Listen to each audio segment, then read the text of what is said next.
Dionne's been working with Hookie Scotland for the past year, and Dionne was looked after in South Lanarkshire for over 10 years. And we're going to invite Dionne up to talk to us about her care journey, what it was like before care, some of the challenges in care, some of the relationships that she built up, and ultimately when leaving care, how she then went on to become successful. So please put your hands together for Ray and Dionne and make them feel welcome. Dionne, can you introduce yourself and tell us how old you are, how long you were in care for, and when you left care? So I'm Dionne Maclean, I am 26 years old. I was in kinship care most of my life, but I went into residential care at 13 years old. Did you know that you were in care when you were in kinship care? I didn't know that kinship care was part of the care system at all. Okay, so tell us what life was like before you came to care, and if you thought that was normal. Life was pretty hectic. There was a lot of kind of drug abuse, there was alcohol abuse, there was domestic violence, and there was violence within the home as well. So it was quite up and down. Up and down. Did you see this as being any different from what you knew? No, that was normal to me. I didn't know any different. So you didn't see yourself as different from anybody else? No, I thought that was life. That was how it went. Do you remember coming into care? I do. I remember the day I came into care. I was picked up from a family support worker, and I was taken to a residential unit. So I entered this unit, and it was staff members and young people that I didn't know. It was housed by 7 other young people. It was round about Christmas time, so on that day that I went into the unit, they were making the Christmas tree and stuff, so it was a bit strange going in, I suppose, at that time of year. So this is kind of like a wee anniversary for you, 13 years ago. You if you want to call it that. Yeah. Okay. So how did you feel coming into care for the first time? It was really daunting, it was scary, it was kind of quite isolating to a point. I didn't really feel I had anyone there that I could rely on or I could speak to. Can you remember how many placements you've had while you were in care, the residential setting for 3 years? I had 4 residential placements and 1 foster placement. So 5 placements in 3 years? 5 placements in total. What about social workers? How many social workers did you have? I actually don't even know. Like there was a few, there's probably, I couldn't even give you a number, they kind of changed quite often. Okay. Did you have a good relationship with any of your social workers? I had a good relationship with one, Shireen. She was really supportive. My family weren't as supportive of her because she was quite young and she was telling kind of the older generation what to do. But no, she was my support, she was my main support. So that was actually generally your 3 years in care. How was that for you? At the beginning it was really negative. I think I kind of hit out a lot and I kind of kicked off a lot because I didn't really understand the position I was in and why I was there and the kind of circumstances surrounding it. Later on, once I started kind of engaging and building relationships with people, it definitely improved majorly. Okay, so you've had a mixed experience in care. Could you describe possibly a bad day in care for you? There was Just one day. I think the worst day was probably I had went home on family contact one day. While at home it was a wee bit kind of rowdy, things were kind of kicking off within the home. So I returned back to the unit, but I never made any staff or anything aware of what had went on. So when I returned I was really angry, I had a lot of built up anger inside me and I couldn't express it in the way that was probably seen as normal at that point. So from returning to the unit, I ended up having an argument with staff. Police were called and I ended up getting arrested that night, so I was taken to a detention cell and I stayed in the detention cell until 6:30 in the morning until social work standby came to pick me up, and that was like my first experience of actually being arrested as well. Not a good day then? No. Can we flip it then? Have you got an example of a good day? I have. I think the best day that stands out for me, they were trying to move me placement. I'd been in Calder House for a good number of months and it was the longest placement that I'd had. So I felt really settled, I'd built up, had a great key worker there, Kathleen. She was amazing, she was so supportive, she never gave up on me. And they were basically saying they were going to move me. So I requested a panel and I attended this panel, and it was the first time that I'd ever spoke up for myself at a panel, that I'd ever said what I wanted to happen, where I wanted to be and where I wanted to go. And luckily the outcome of that was they seen that I was making sense and they kept me in my placement, and I managed to stay in my placement until I was ready to move on. Well done. Thank you. That was really good. So you mentioned panels. Can you tell me how many panels you've had in that time? There was loads. Loads. Loads. Again, and what about the experience of the panel? What was that like? Is it a good one, a bad one? Panels are really daunting, I think. It takes a lot to sit in amongst a group of people that are kind of suited and booted, and everyone's kind of giving their judgment on you and deciding where your life should take you and where you should be. A bit like today. Yeah, all eyes on us. I think once you kind of get the support to start speaking up, panels become a bit easier because you're getting to say what you want to happen with your life, rather than someone sitting there making decisions for you without knowing you truly as a person. So support for you was really important during that time? Oh yeah. When were you, what kind of, you didn't mention how many times you had them, but you mentioned to me when we were preparing about the majority of your panels were all emergency panels? Yeah, they weren't like, it was basically emergency, yeah, it wasn't scheduled panels, so it was always kind of last minute, so social workers were kind of trying to gather reports together quickly, so all the information wasn't really getting into the panels either, that had to be said. And usually what time were these panels at? School time. So you were moved from school to go to panels? I was, yeah. Even if you didn't want to go to the panel first? Yes. Right, so now you touched school. Yeah. During your time residential, what was school like for you? School was my safe haven. School was, I had the best support in school. My teachers were really understanding. A few of them were aware of my situation and supported me through that.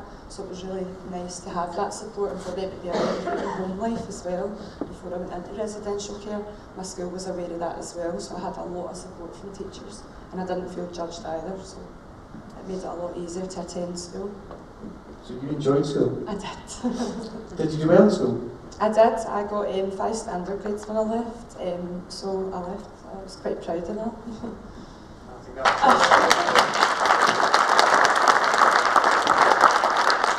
You beat the stats, well done. I never wanted to be a statistic. So, looking again back at your 3 years in care, can you tell us one of your least favourite days in care? I think one of my least favourite days is probably, there's a couple actually that kind of roll into one. It was probably getting moved. I think moving from your placement where you're settled and packing your bin bag and jumping into the car and not actually knowing where you're actually going next is terrifying for a child. And what about your best? I had a few good days. I think my best day in care was probably, we used to do trips every year to Millport. So we would go and we would stay for the weekend and we would do lots of activities, and it was a kind of great way of building relationships with the young people you were accommodated with as well as the staff. So they were the best days, I think, was the days out in the trips and stuff. Yeah, when we were speaking, we also spoke about your most ridiculous memory of being in care. Now you can look back at this and it's quite funny, but I'm sure everyone would like to. I'm sure folk would like to hear about it. Basically, I was a wee bit rowdy one day in the unit, and they were cooking dinner at the time. So I had a spoon and I picked up a baby carrot, and it was cooked, might I add. And I kind of pinged the carrot, and it had a staff member, and I was charged with assault.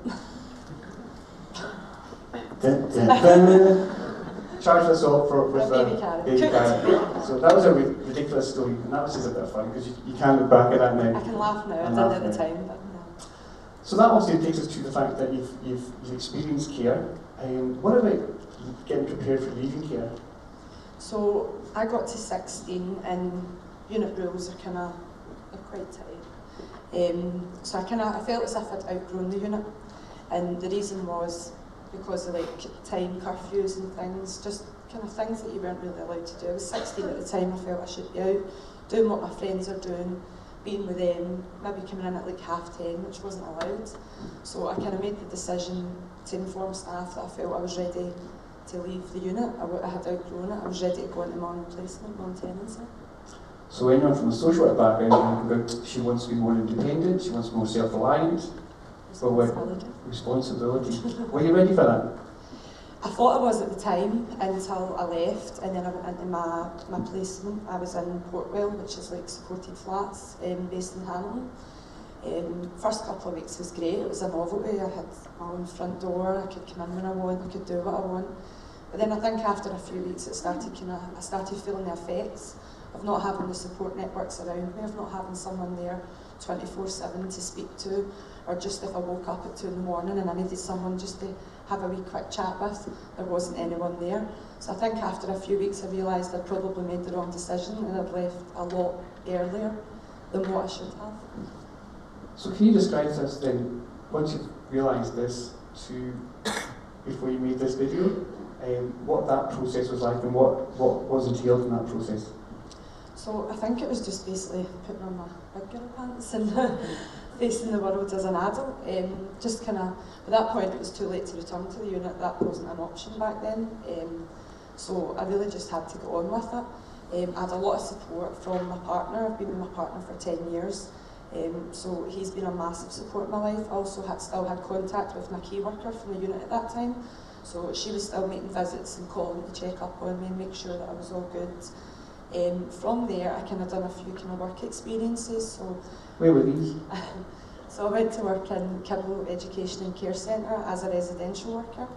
I also worked in a daycare centre with adults with learning disabilities. From them career paths, obviously I've had my children now. So after I had my children, I kind of took a wee break from career. Since my son's been born, I'm on maternity leave now, so this is like a wee extra. You can in touch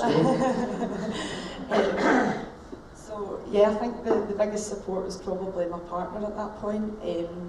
So moving on career-wise, I came across a year ago, it was a programme called the Reaching Higher programme. Who introduced you to that? My old advocacy worker. Ray has now become my worker to my colleague, just to, he wants that one put in there.